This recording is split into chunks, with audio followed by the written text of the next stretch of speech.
2023 সাল, তখন honours final ইয়ারে আমাদের ইউনিভার্সিটির মৌলানা আব্দুল হামিদ খান বাসানী হলে তখন থেকে লেখাপড়া করতাম।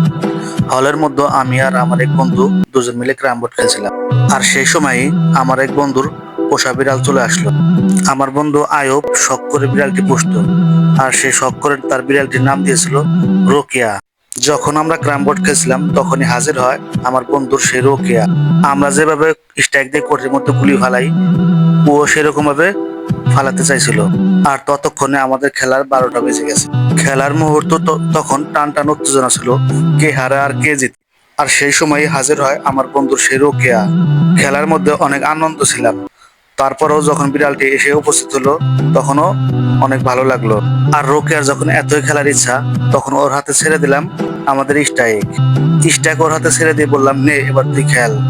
যখনই ওর হাতে স্ট্যাক ছেড়ে দিলাম, ও তখন বলল, না, স্ট্যাক দিয়ে খেলা ভালো লাগে না, হাত দিয়ে ফেলাই এটাই অনেক মজা।